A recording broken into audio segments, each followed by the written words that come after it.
When you really look at the big picture, workplace accidents, it's a massive global issue. It really is. We're talking millions of deaths annually, according to the ILO and UN estimates. And the economic impact is just staggering, isn't it? Trillions of dollars globally. Absolutely. And there are loads of different approaches trying to tackle this, from new laws to corporate initiatives. Right. But what's always fascinated me is how some organizations manage to operate in these incredibly high-risk fields, like Yeah. aviation, nuclear power. Mm. And they just seem to avoid major accidents for incredibly long periods. It makes you ask, how do they actually do that? And that's precisely the question that high reliability organization theory, HRO theory, tries to answer. Okay. It really emerged from studying those kinds of places. Nuclear plants, air traffic control, places where you'd think, given the complexity, accidents are almost bound to happen. Right, which kind of flies in the face of some older theories, doesn't it? The idea that failure is sort of inevitable in complex systems. Exactly. HRO theory proposes that major failures can be prevented, even in these trying conditions. So when HRO talks about reliability, it's not just about the machines working. No, not at all. It's much broader. It's about the organization's capability, the whole socio-technical system, people, processes, technology, operating without serious mishaps over long stretches. Okay, got it. So for this deep dive, we're focusing on a specific review, looking at organizations that haven't just, talked the talk, Right. but have actually tried to implement the full HRO theory. So for you listening, our mission here is to unpack how they did it, what tools they used to see if it worked, and, crucially, what the results actually were. Yeah, we're focusing on studies that really embrace the whole HRO package, not just borrowing bits and pieces. So where did this whole HRO idea start? Well, the groundwork was really laid in the late 1980s. Carlene Roberts did some seminal research looking at places like aircraft carriers. Wow. Yeah, really complex, high-risk stuff. She identified things like needing to weigh the cost of safeguards against potential failures, managing those tight connections between different parts of the system. Interdependencies. Yeah. Exactly. And the importance of redundancy, training, good decision-making under pressure, and crucially, building a culture committed to reliability. And did others build on that? Yes, definitely. In the mid-90s, Todd Laporte added to it. He emphasized that this reliability culture isn't just luck. It's shaped by the organization's goals, how it allocates resources, its technology, its people, Makes sense. and even the external environment. He also raised a really important flag back then. How do you maintain this high reliability when resources get tight? That's still a huge question today, isn't it? That constant vigilance costs money and effort. It absolutely does. It requires sustained commitment. So when most people talk about HROs now, what framework are they usually referring to? That would almost certainly be the work of Carl Weick and Kathleen Sutcliffe. They really popularized the concept and defined HROs as organizations operating under challenging conditions but having fewer accidents than you'd expect. Okay. And they identified specific characteristics. Yes, 5 key ones that really define how these organizations operate differently. Let's break those down. What's the first one? First is a preoccupation with failure. Okay. Sounds a bit negative. Well, it's not about pessimism. Yeah. It's more like a chronic unease, a constant awareness that small things can go wrong and potentially escalate. So they actively look for errors, near misses, anything that signals a potential problem. So they treat near misses as valuable data. Exactly. As learning opportunities, not things to be swept under the rug. It combats complacency, Right. What's number two? a reluctance to simplify.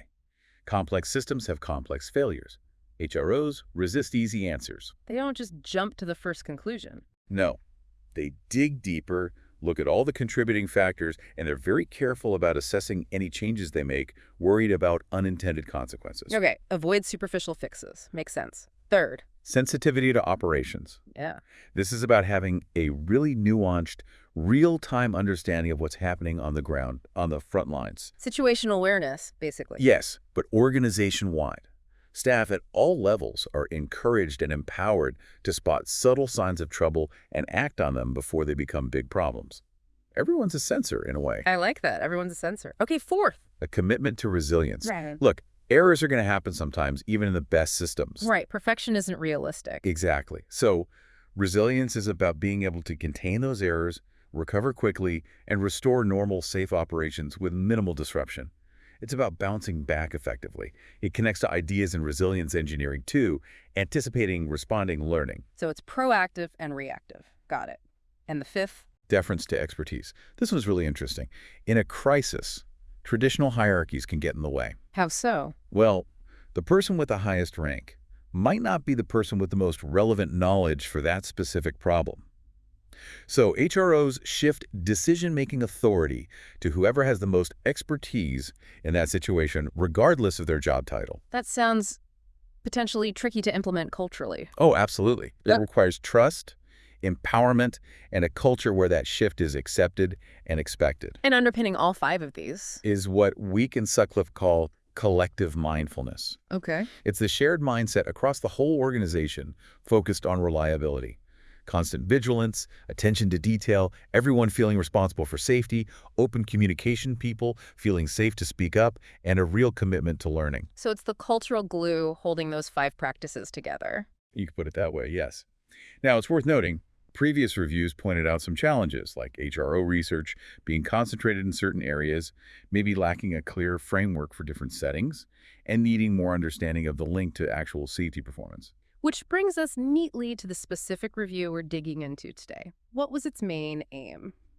Its goal was really practical, to sift through the literature and find studies that didn't just talk about HRO, but actually implemented it as a whole system. They wanted to map out how the methods used, the tools for evaluation, and the results achieved. Okay, focusing on the cohesive application. So how did they actually conduct this review? What was the method? They used a scoping review methodology, a structured way to map out research in a particular area. They set clear boundaries. Like what? They only included peer-reviewed empirical studies based on real-world data published in English. Any industry, any country was fine, but the key was that the study had to inclusively implement and/or evaluate HRO theory principles. So studies just inspired by HRO were out. Exactly. They were looking for the full package, and the search spanned from 1989, when the first HRO papers came out, up to March 2022. That's a wide net. Which databases did they search? 4 big ones: EBSCO Academic Search Complete, Scope-ES, Web of Science, and PubMed. They use terms like high reliability organic or HRO to catch variations. And that yielded a lot of papers. Oh yeah. Initially, over 300 to 600 articles. Wow. How on earth did they get that down? Well, first, duplicates were removed, bringing it down to around 2,900. Then came a 2-stage screening. Stage 1 was looking at titles and abstracts. Just a first pass. Right. Did it seem relevant? Did it talk about implementation or results? If not, it was excluded. They found quite a few using high reliability, just in a technical engineering sense, nothing to do with the organizational theory. Ah, okay. So not just keyword searching. Then stage 2. Full text review of what was left. Here they got stricter. Was it truly empirical research on cohesive HRO theory? Or was it just conceptual, theoretical, or only using selected HRO bits? If so, out it went. Sounds like a rigorous filtering process. It had to be, to meet their specific aim. So once they had the final studies, how did they pull the information together? They extracted key details, where the study was done, what industry, who was studied, sample size, that sort of thing. And, crucially, they mapped the implementation methods, the evaluation tools, and the results back to Week and Sutcliffe's 5 characteristics, and since that's the dominant framework. What if a study didn't explicitly link a method to a characteristic? The reviewers discussed it and reached a consensus on where it best fit.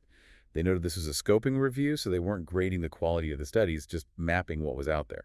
The synthesis focused on those 3 things: implementation methods, evaluation tools, and results. Okay, the moment of truth then. After all that digging and filtering, how many studies actually made the final cut? This is probably the most striking finding. Out of all that literature, only 5, just 5 empirical studies met their criteria for looking at HRO theory implemented as a cohesive whole. 5? Seriously? That seems incredibly low, given how much the term HRO is used. It was surprisingly low, yes.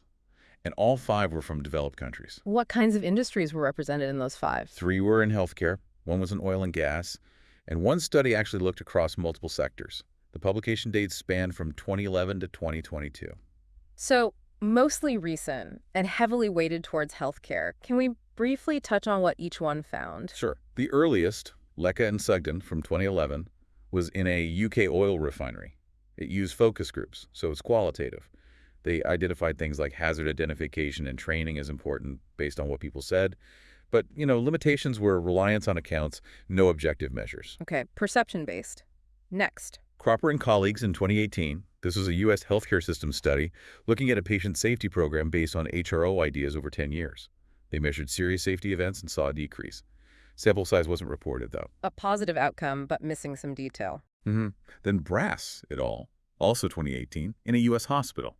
They developed a specific tool to improve things like communication and reporting, hitting all 5 HRO characteristics.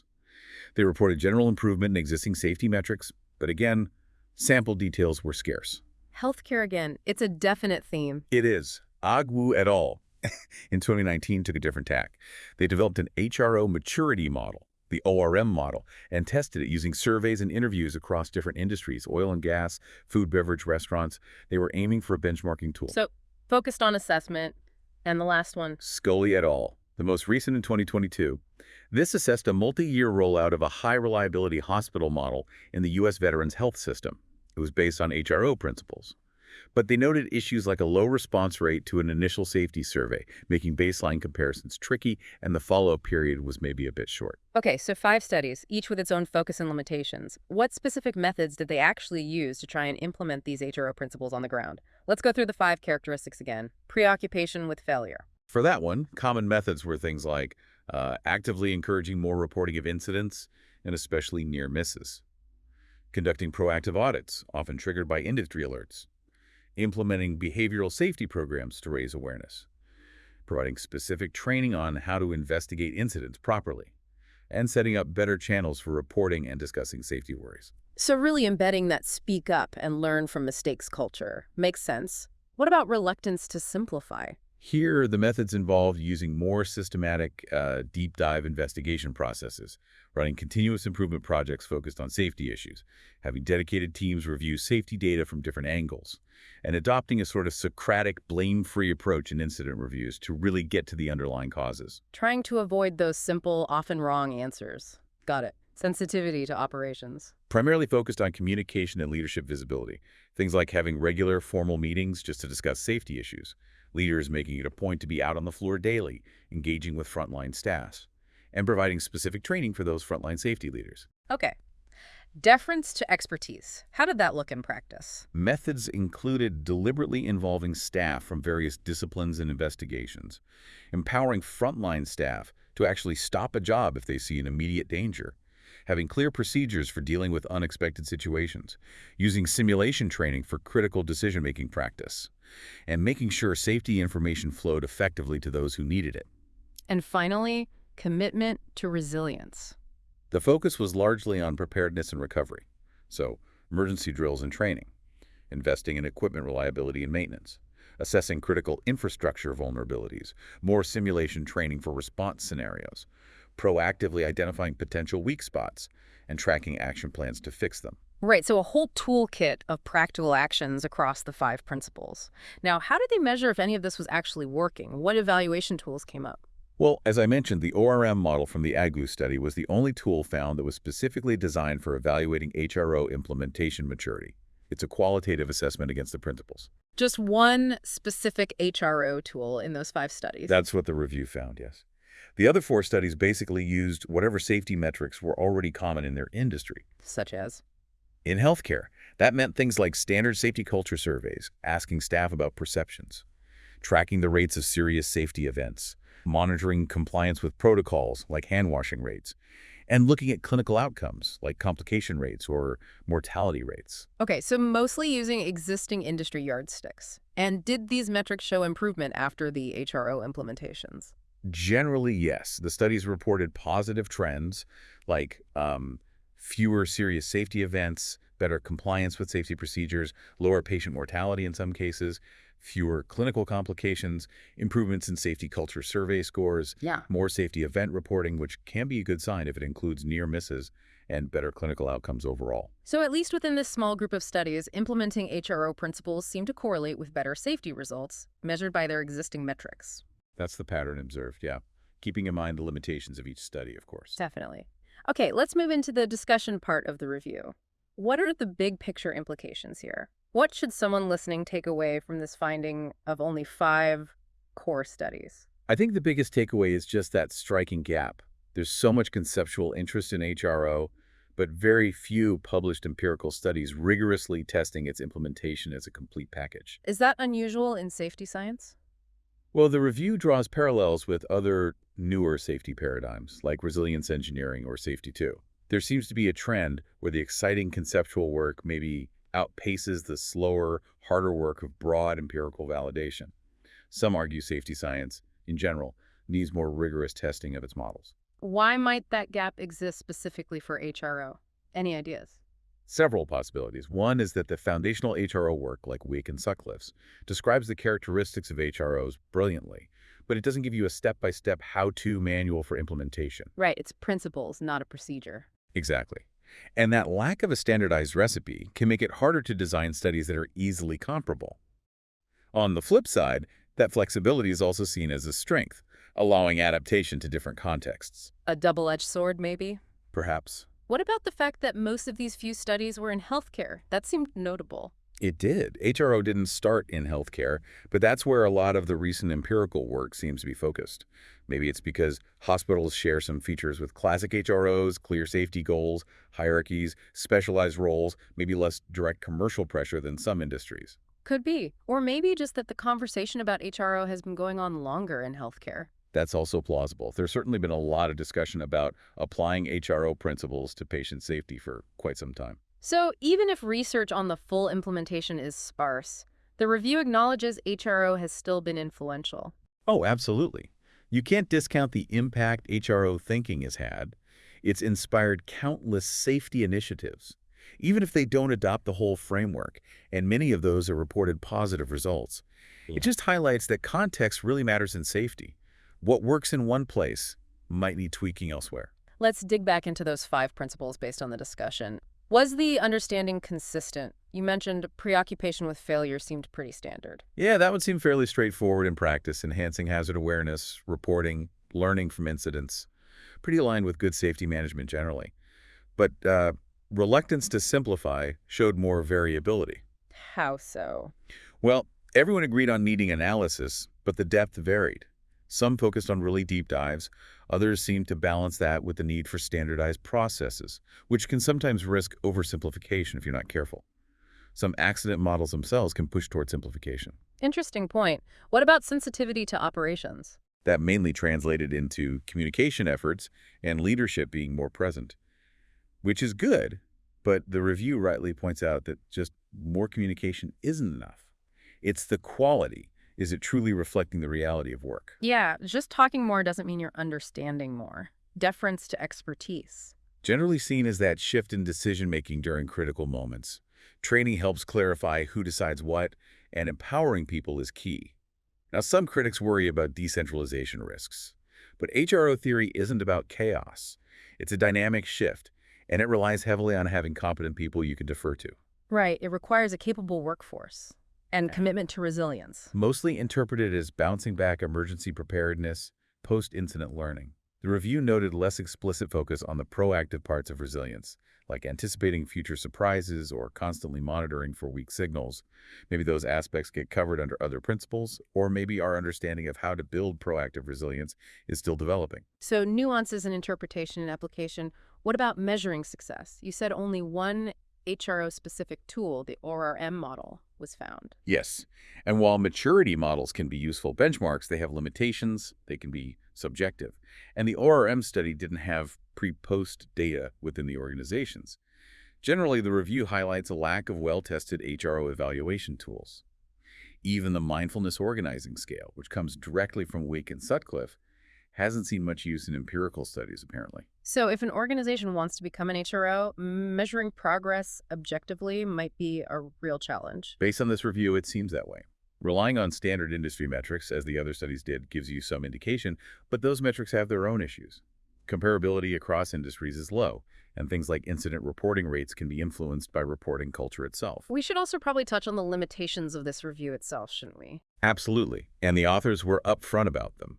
Searching only 4 databases and only English language, peer-reviewed papers, means they might have missed relevant work, maybe in industry reports or other languages. Gray literature, yeah. Exactly. Also, focusing heavily on the Wake and Sutcliffe framework might have narrowed the view a bit, potentially missing insights from other HRO perspectives. And of course, the search ended in March 2022, so newer research isn't included. Okay, useful context. So Drawing this all together, what are the main conclusions we can take away from this deep dive? Well, the headline conclusion really has to be the scarcity of empirical research on HRO theory applied as a complete, cohesive package. Plenty of HRO-inspired work, but few studies rigorously examining the whole thing. And within those few studies, Wick and Sutcliffe's 5 principles are clearly the dominant lens. Yes, that framework underpins most of the work. The principles are generally understood, though maybe some, like preoccupation with failure, are more consistently put into practice than others, based on the methods described. And the evaluation side remains a significant gap. Definitely. A real lack of validated HRO-specific assessment tools. Most rely on existing industry metrics, which show positive correlations but aren't perfect, and lack cross-industry comparability. What's the implication then for an organization thinking, we want to become an HRO? It means they need to be aware there isn't a simple, off-the-shelf, empirically proven recipe or measurement kit right now. They'll likely need to adapt the principles thoughtfully to their own context and perhaps develop their own ways to monitor progress tailored to their specific risks and operations. So more bespoke tailoring required. It seems that way currently. Perhaps future research will deliver more generalizable guidelines or tools, but creating industry-agnostic tools for something this complex is inherently difficult. And looking even broader, where does HRO fit in the ongoing evolution of safety thinking? It's a really influential paradigm, no doubt. But like all safety approaches, it needs to keep evolving, especially considering the complexity of modern work. Future HRO research might benefit from engaging more with the messy realities of socio-technical systems, maybe even the wider political and societal contexts of risk. But let's be clear. Yeah. Despite the limited empirical base for the full theory implementation, the sheer volume of work inspired by HRO shows its ideas resonate deeply and have significantly shaped how we think about achieving safety in difficult circumstances. So wrapping up this deep dive, the big picture seems to be that while the idea of high reliability organizations is compelling these groups that just seem to dodge disaster against the odds, and it's definitely influenced safety practice, the hard evidence trail for organizations implementing the entire theory as one unified system and rigorously proving it works that way is actually quite thin on the ground based on this review. That sums it up well. And maybe, for you listening, the ultimate value isn't necessarily in chasing a formal HRO certification or rigidly applying a model that might not have a one-size-fits-all implementation guide yet. Okay. Maybe the real gold is in those 5 core principles themselves. Think about it in your own context.